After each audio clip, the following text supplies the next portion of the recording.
యొక్క దాసులు ప్రియ దైవజనులు సుందరరావు గారు మనకు దేవుని యొక్క వాక్యాన్ని అందిస్తారు. ప్రేమతో చప్పట్లు కొడుతూ ఆహ్వానిస్తాం. ముందుగా మన రక్షకుడైన యేసుక్రీస్తు వారి శుభనామమునకు స్తుతులు చెల్లించుకుంటున్నాను. అలాగే మమ్మను ప్రేమతో ఆహ్వానించిన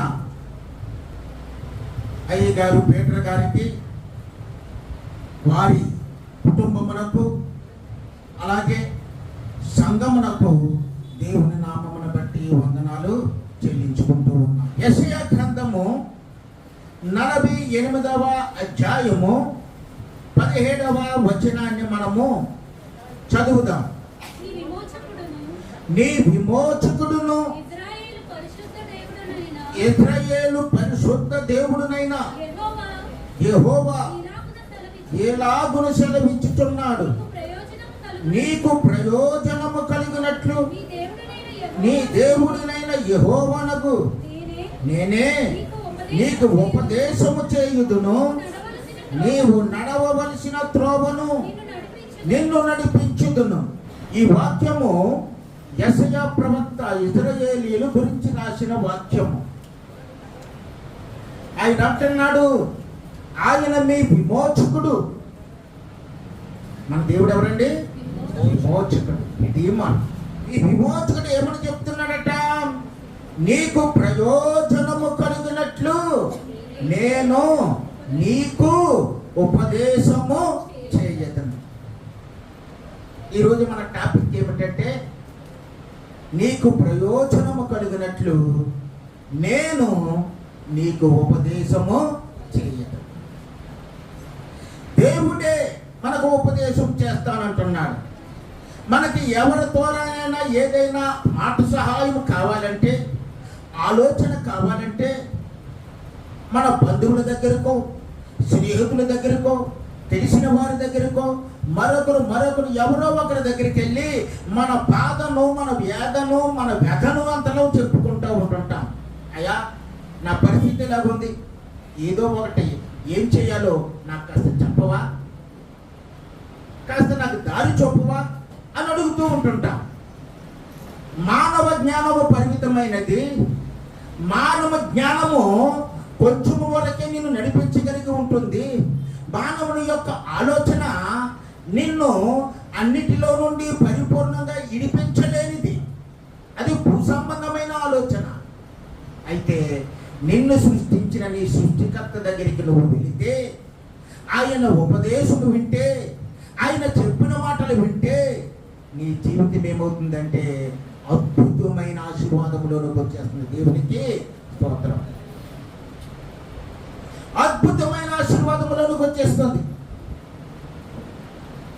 ఇక్కడ చూస్తే అంటున్నాడు కదా, నీకు ప్రయోజనము కలిగినట్లు నేను నీకు ఉపదేశము చేయుదును, నీవు నడవవలసిన త్రోవను నేను నిన్ను నడిపించెదును అంటున్నాడు. నీవు నడవవలసిన త్రోవను. మనుషులు ఎలా నడవాలో, ఏ విధంగా వెళ్ళాలో తెలియని దిక్కు తోచని స్థితిలో ఉన్నారు. మానవులు గందరగోళంతో నిండిపోయిన ఆ పరిస్థితుల్లో జీవిస్తూ ఉన్నారు. అటువంటప్పుడు నీ దేవుడైన యేసయ్య దగ్గరికి వెళ్ళి, అయ్యా, నా బ్రతుకు గందరగోళముగా ఉంది, నేను ఎలా వెళ్ళాలి, ఏం చేయాలి, ఏ ఆలోచనతో నేను ముందుకు వెళ్ళాలి అని నువ్వు అడిగితే, నీ సమస్య ఏదైనా సరే అని నువ్వు అడిగితే, నీ దేవుడు ఏం చేస్తాడంటే నువ్వు నడవవలసిన త్రోవను నీకు నేర్పిస్తాడు. అందుకే అంటున్నాడు, ప్రయోజనము కలిగినట్లు ఉపదేశించదు. ఇంగ్లీష్ బైబిల్లో చూస్తే ఆ ఉపదేశము అనే మాట టీచ్ అని ఉంటుంది. టీచ్ అంటే ఏంటి? బోధించటం, వివరించటం, వివరించి చెప్పటం, బోధించటం. నువ్వు ఎలా వెళ్ళాలో వివరించి, ఇది మంచిది, ఇది చెడ్డది అని యోచన నేర్పటం. కాబట్టి ఇక్కడ ఉపదేశం అనేది చాలా ముఖ్యమైనది. మన దేవుడు మనల్ని అటువంటి గొప్ప స్థితిలోనికి తీసుకుని వస్తూ ఉన్నాడు. ఒక అడవి ఉంది. ఆ అడవిలో ఒక చిలక గుడ్లు పెట్టి పిల్లలు పొదిగింది. ఆ పిల్లలు రోజు రోజుకి పెద్దవవుతున్నాయి, రెక్కలు తొడుగుతున్నాయి, రెక్కలు కూడా వచ్చేసాయి, వాటికి ఎగిరే స్థితిలోకి వచ్చేసాయి, ఎగరగలవు. అప్పుడు ఆ తల్లి అనుకుంది, నా పిల్లలకి ఎగిరే వయసు వచ్చేసింది, వాటికి ఏదో ఒకటి బోధించాలి, బోధించకపోతే అవి ఎలా బ్రతుకుతాయి? బ్రతకలేవు. ఆ బ్రతికే మార్గాలు నేను బోధిస్తాను అని చెప్పి ఆ పిల్లలకు ఒక పాట నేర్పింది. ఏంటండి? రామచిలక దాని పిల్లలకు ఒక పాట నేర్పింది. పిల్లలు పిల్లలు ఎలా రండి అంది. ఆ పిల్లలు రెక్కలు టపటపా కొట్టుకుంటూ, అమ్మా ఎందుకు మమ్మల్ని పిలిచావు అని అమ్మ చుట్టూ మూగాయి. చుట్టూ మూగితే, మీ భవిష్యత్తులో మీరు ఈ పాట నేర్చుకుని మీరు జీవించాలి, నేను నేర్పే పాటను జాగ్రత్తగా మీరు విని మనసులో పెట్టుకుని ఆ ప్రకారంగా జీవించండి అని చెప్పి పాట నేర్పడం మొదలుపెట్టింది. ఏమిటి పాట అంటే, వేటగాడు వచ్చేస్తున్నాడు. ఆ పిల్లలు చెప్తున్నాయి, వేటగాడు వచ్చేస్తున్నాడు, వల వేస్తున్నాడు. ఏమన్నదండి? వల వేస్తున్నాడు, గింజలు చల్లుతున్నాడు, గింజలు కూడా చల్లుతున్నాడు, పిల్లలు చెట్టు చాటుకి వెళ్ళి చూస్తున్నాడు అని చెప్పి అక్కడితో ఆపు చేసేసింది. అంటే ఆ చిలక ఉపదేశం చేసింది. వేటగాడు వస్తున్నాడని, వనేస్తున్నాడని, గింజలు చల్లుతున్నాడని, చెట్టు చాటు నుండి చూస్తున్నాడని, జాగ్రత్త సొమ్మా అని చెప్పింది. అంతేగాని ఆ గింజలు వేశాడని, ఆ ఎరను చూసి మీరు కిందకి దిగారా, వలలో చిక్కుకుంటారని కానీ, వలలో చిక్కుకుంటే వాడు మీ రెక్కలు విరిచి మెడని విరిచి వాడు తెచ్చిన బొట్టలో పెట్టేసుకుని చంపేస్తాడని కానీ వాటికి చెప్పలేకపోయింది. ఈ లోకంలో మనము అలాంటి బోధలు చాలా వింటాం. సరే, ఆ విధంగా పాట నేర్చుకున్న ఈ రామచిలకల పిల్లలు వేటగాడు వచ్చినప్పుడు అవి అమ్మ ఎగిరిపోయింది మేతకి, ఇవి చెట్టు మీద ఉన్నాయి. పిల్లల్ని చూశాడు, ఓలేసి వచ్చాడు. అబ్బా పిల్లలు చాలా ఉన్నాయి, ఇవన్నీ నాకు చాలా డబ్బులు వస్తాయి అమ్ముకుంటే, వీటిని పట్టుకోవాలని చెప్పి ఏం చేశాడు? ఓలేసాడు. వేటగాడు రావటం చూసి పాట పాడుకుంటున్నాయి. వేటగాడు వచ్చాడు. అరే ఏంటి నేను వస్తానంటే ఈ పాట పాడుతున్నాయి, నా కోసమే పాడుతున్నాయి అనుకున్నాడు. ఆ తర్వాత వల వేస్తున్నాడు అంటే ఇటు వల వేసాడు. అమ్మో నేను వల వేయటం కూడా ఇట్లా తెలిసిపోతుంది. గింజలు జల్లుతున్నాడు, అరే నేను గింజలు వేస్తానని కూడా ఇట్లకి తెలిసిపోతుంది. అయితే నాకు చాలా డబ్బులు వస్తాయి. మాటలు వచ్చిన చిలకలి గింజలు జల్లుతున్నాడు. ఆ తర్వాత చెట్టు చాటుకి వెళ్తాడు. అర్రరయ్యి నేను చేసి ఇట్లకి తెలిసిపోతున్నాయి. చెట్టు చాటుకి వెళ్తాడంటే చెట్టు చాటుకి వెళ్ళి ఏం జరుగుతుందో చూస్తానని చెప్పి చెట్టు చాటుకి వెళ్ళాడు. ఆ తర్వాత తల్లి చెప్పలేదు కదా, ఇట్లా ఆకలేస్తుంది. ఆకలేస్తే ఆ గింజలు ఏరుకోనాకే గబగబా దిగాయి, వలలో చిక్కుకున్నాయి.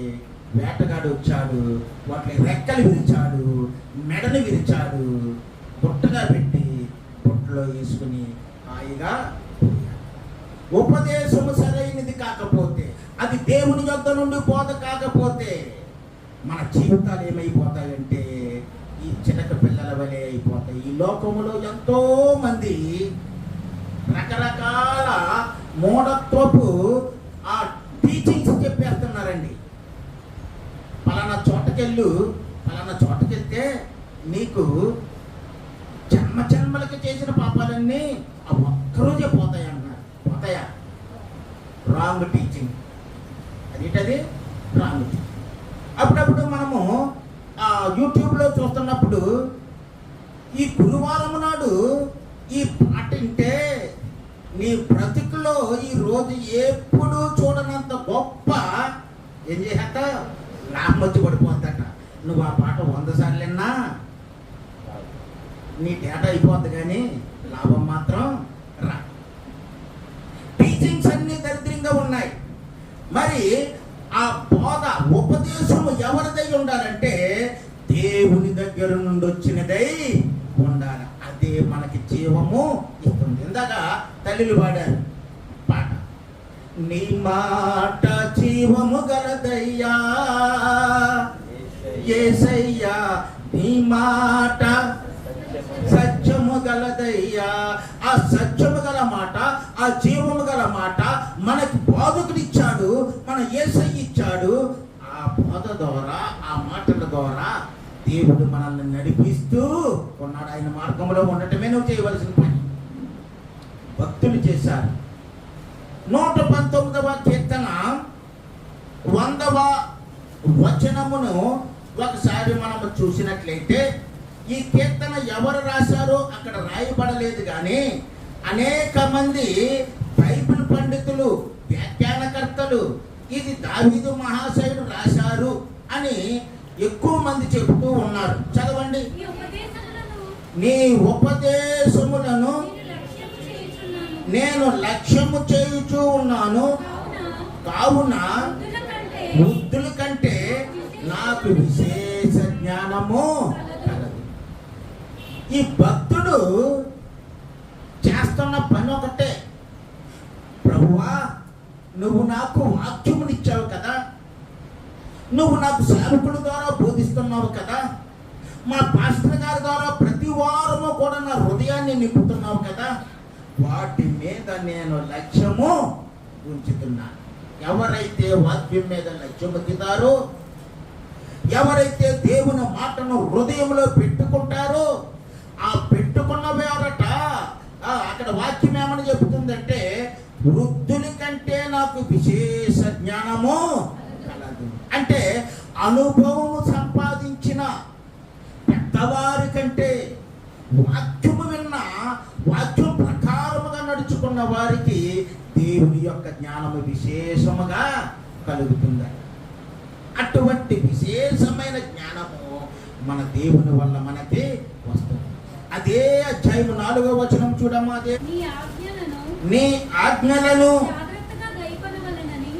ఆజ్ఞలను జాగ్రత్తగా గైకొనవలెనని నీవు మాకు ఆజ్ఞాపించితివి. ప్రభువు ఏమని ఉపదేశించాడు?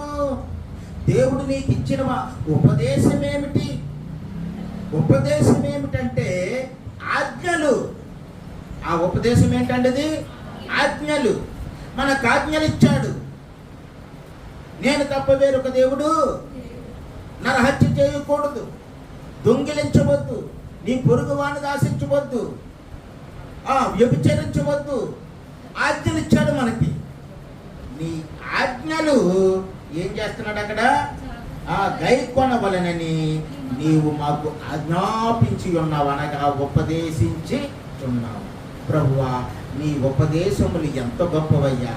నా జీవితంలో తప్పులు లేకుండా, నా జీవితంలో అతిక్రమములు చేయకుండా, నా బ్రతుకంతా పాపములో పడకుండా కాపాడుతూ నిన్ను నీ స్వరూపములోకి మార్చే ఉపదేశములు నీ ఉపదేశం, నీ స్వరూపములోకి మార్చే ఉపదేశం.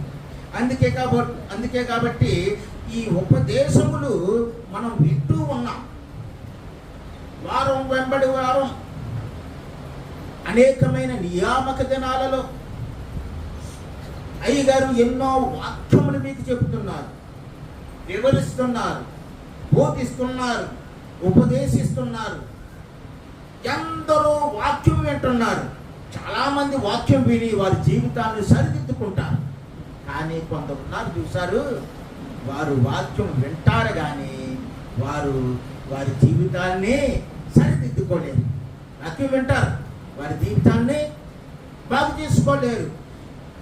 అలాంటి బాగు చేసుకోలేని వారు వారి జీవితంలో ఎలా కనపడుతున్నారంటే, దేవుడు ఎదుట వారు దోషులుగా కనపడుతూ ఉన్నారు.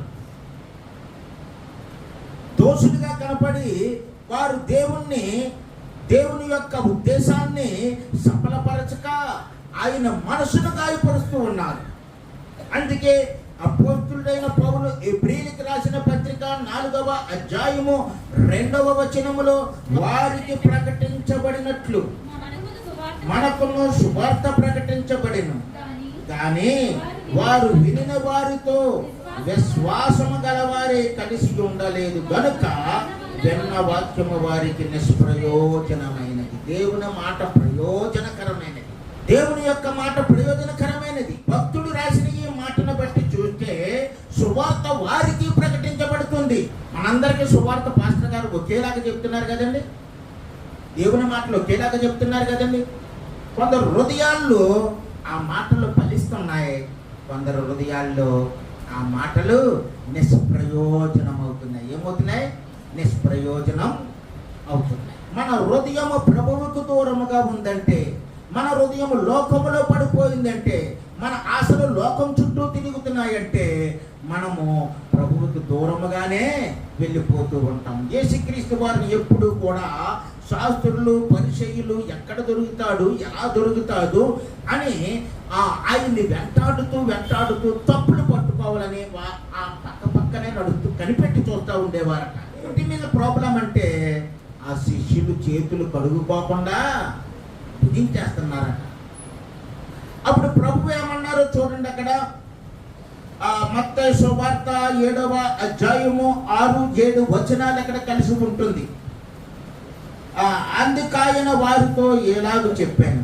ఎవరితోటి? శాస్త్రులు పరిసయ్యులు ఇంకా యోధ మత ప్రవిష్టులతో ఇలా చెప్తున్నాడు. ఏమంటున్నాడంటే, ఈ ప్రజలు పెదవులతో నన్ను గణపరిచెదురు కానీ వారు హృదయము నాకు దూరముగా ఉన్నది. వారు మానవులు కల్పించిన పద్ధతులు దేవోపదేశములను బోధించుచు నన్ను వ్యర్థముగా ఆరాధించుతున్నారు. మీరు మందిరమునకు వెళ్తున్నారు, హృదయాన్ని నాకు దూరముగా ఉంచుకుంటున్నారు. చాలా మంది గుడికి వస్తారు కానీ ఇంటికి తాళం వేసానా లేదా అనే బెంగ కొంతమందికి. ఇంటి దగ్గర పిల్లోడు ఉండిపోయాడు, ఆ పిల్లోడు వచ్చాడో లేదు, ఎక్కడెక్కడ తిరుగుతున్నాడో, ఇదో బెంగ. అమ్మ మా ఆయన వచ్చేస్తాడేమో కొంచెం లేట్ అవుతే, ఇదో బెంగ. రకరకాల ఆలోచనలు. హృదయమేమో ఇంటి చుట్టూ తిరుగుతుంది, నువ్వు మాత్రం ఇక్కడే ఉంటున్నావు. మనసేమో ఎక్కడెక్కడో విహరిస్తూ ఉంటుంది, నీవు మాత్రం ఇక్కడ వాక్యాన్ని వినేస్తూ ఉన్నావు. అదే విషయం ప్రభువు చెప్తున్నారు. ఏమంటున్నారంటే, పెదవులతో మీరు గణపరుతురు కానీ ప్రభువా ప్రభువా అంటున్నారు. అంతే, పెదవులతో గణపరచుదురు కానీ నీ హృదయం ఎలాగుందట? నాకు దూరముగా ఉంది. అంటే మరి ఆయన బోధన మనం వింటున్నామా? ఆయన ఉపదేశాలను గైకుంటున్నామా? లేదు కదా. ఆయన ఉపదేశాలు మనం వింటే, ఆయన వాక్యమును మన హృదయంలో పెట్టుకుంటే, హృదయాన్ని మనల్ని ఆయనకు సమర్పించేసుకుంటాం. అక్కడ లాస్ట్ అంటున్నాడు కదా, ఏమంటున్నారు ఆయన? మానవులు కల్పించిన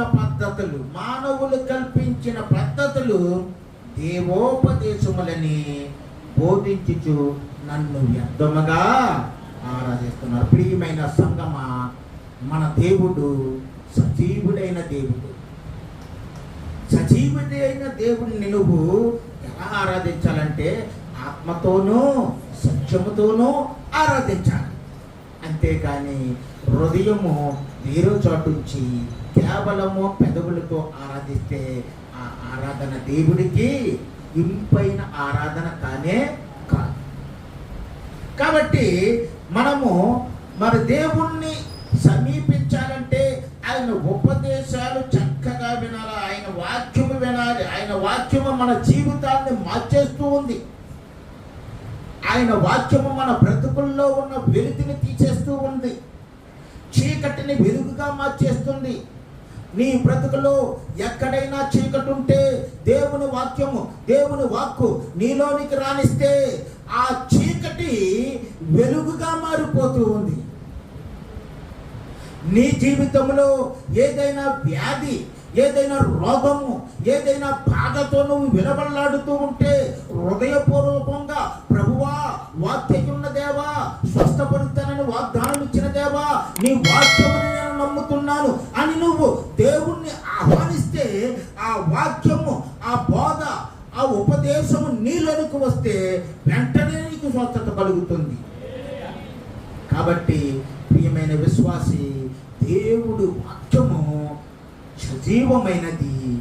ఆ సజీవమైన వాక్యాన్ని మన హృదయంలోనికి